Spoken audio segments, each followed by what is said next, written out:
नमस्कार दोस्तों, स्वागत है आपका रूमेटोलॉजी संबंधित इस YouTube चैनल में। मैं डॉक्टर सलील गानू, मैं एक कंसल्टेंट इम्यूनोलॉजिस्ट एंड रूमेटोलॉजिस्ट हूँ।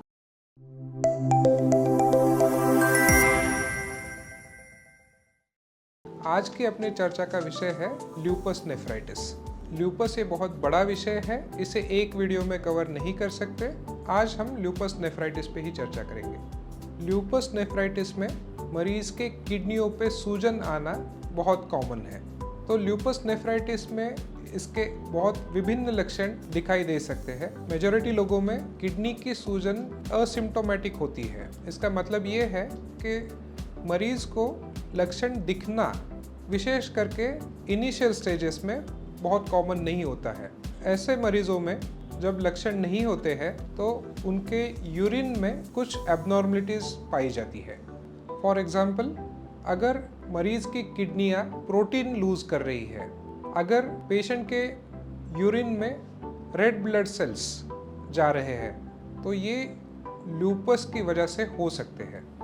आमतौर पे किडनी का काम एक छन्नी की तरह होता है। शरीर की अशुद्धियाँ और एक्सेसिव पानी शरीर से बाहर फेंकना और शरीर में प्रोटीन्स रोक के रखना, यह इस छन्नी का काम होता है। अगर इस किडनी पे सूजन आ जाती है तो किडनी द्वारा प्रोटीन लॉस होना ये बहुत कॉमन है। असिम्प्टोमेटिक प्रेजेंटेशन के अलावा ल्यूपस नेफ्रोटिक सिंड्रोम इस तरीके से प्रेजेंट हो सकता है। नेफ्रोटिक सिंड्रोम में काफ़ी ज़्यादा मात्रा में प्रोटीन लॉस होना पाया जाता है। अगर शरीर से बहुत बड़ी मात्रा में प्रोटीन लॉस होता है तो उसकी वजह से खून में प्रोटीन की कमी यानी हाइपोअल्ब्यूमिनीमिया, शरीर पे सूजन आना, शरीर द्वारा कोलेस्ट्रॉल ज़्यादा मात्रा में बनाया जाना और कुछ केसेस में खून में गुठली बनने का प्रोसेस बढ़ जाना यानी हाइपरकोएगुलेबल स्टेट, यह भी देखा जा सकता है। ऐसे पेशेंट्स में डीप वेन थ्रोम्बोसिस मतलब खून की गुठली अगर अपने पैरों में जमा होती है तो उससे दिखने वाले लक्षण स्ट्रोक्स, हार्ट अटैक्स, ये भी देखे जा सकते हैं। नेफ्रोटिक सिंड्रोम के अलावा एक्यूट ग्लोमेरुलर नेफ्राइटिस यानी नेफ्राइटिक सिंड्रोम, यह भी ल्यूपस के पेशेंट में देखा जाता है।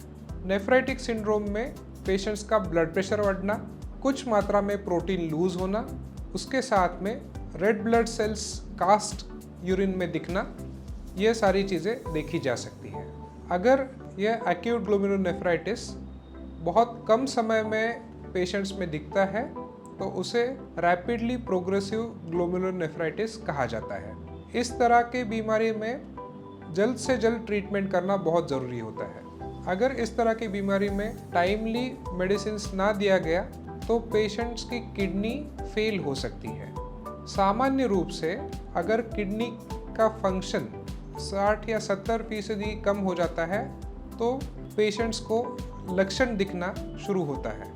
इसके क्लिनिकल लक्षणों को यूरेमिया कहा जाता है और इस तरह के प्रॉब्लम्स को क्रॉनिक किडनी डिसीज़ कहा जाता है।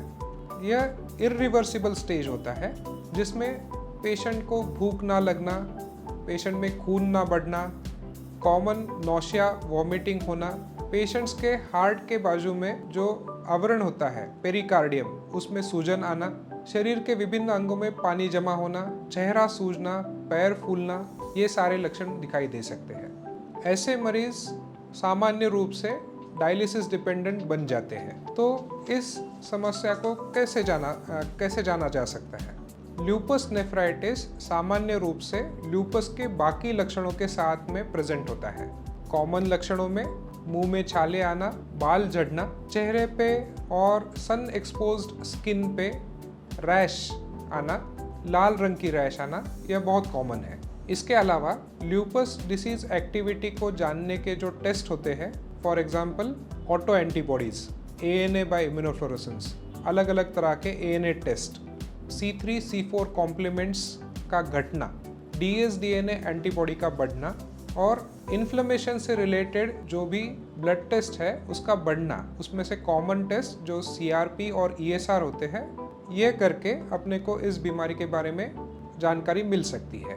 इसके अलावा यूरिन रूटीन, यह ल्यूपस नेफ्राइटिस को जानने का फर्स्ट स्टेप होता है। यूरिन रूटीन एग्जामिनेशन में शरीर से प्रोटीन लॉस होना, शरीर यूरिन में आरबीसीज दिखना, इस तरह के लक्षण जो अभी तक डिस्क्राइब किए गए थे वो अपन देख सकते हैं। प्रोटीन लॉस अगर अपने को यूरिन रूटीन में दिख जाता है तो पेशेंट के प्रोटीन लॉस को क्वांटिफाई करना, मतलब कितना प्रोटीन लॉस हो रहा है वह देखना बहुत ज़रूरी होता है। तो क्वांटिफिकेशन के लिए 24 घंटे का यूरिन जमा करके 24 आवर यूरिन प्रोटीन एस्टिमेशन और स्पॉट यूरिन से किया जाने वाला यूरिन प्रोटीन क्रिएटिनिन रेशो, यह टेस्ट इसमें कारगर होते हैं। एक बार ल्यूपस नेफ्राइटिस होने की संभावना अगर दिख जाए तो ल्यूपस नेफ्राइटिस कंफर्म करने के लिए मरीज को किडनी बायोप्सी करना अनिवार्य होता है। बायोप्सी सिर्फ डायग्नोसिस कंफर्म करने में मदद नहीं करती है, तो कितनी सीवियरिटी, इस बीमारी का प्रोग्नोसिस क्या है और इस बीमारी का कैटेगरी कौन सा है, मतलब क्लास कौन सा है, ये सारी चीज़ें बायोप्सी से समझ में आ सकती है। ल्यूपस नेफ्राइटिस के WHO क्लासिफिकेशन के हिसाब से 5 क्लासेस होते हैं। इस बीमारी के क्लासेस यह कैंसर के स्टेजेस से कंफ्यूज ना किए जाए तो बेहतर है। क्लास 3 क्लास 5 से कम सीवियर है ऐसा बिल्कुल नहीं है, और क्लासेस सीवियरिटी के हिसाब से क्लासिफाई नहीं किए जाते हैं। सो किसी को अगर क्लास 3 या क्लास 2 या क्लास 1 है ऐसा अगर बताया जाता है तो उसका इंटरप्रिटेशन आपके डॉक्टर को करना उचित है। उससे पेशेंट को, मरीज़ को डरना नहीं है। मरीज़ के लिए ये जानना बहुत ज़रूरी है कि इस बीमारी का प्रोग्नोसिस कारगर इलाज से अच्छा होता है। तो आज के वीडियो में हमने जाना कि ल्यूपस नेफ्राइटिस ये क्या होता है और इसका प्रोग्नोसिस अच्छा है। अगर आपको हमारा ये वीडियो पसंद आया होगा तो इसे लाइक और शेयर ज़रूर करिए। अगर आपके मन में इसके बारे में कुछ शंका है तो हमें कमेंट्स में ज़रूर बताएं। धन्यवाद।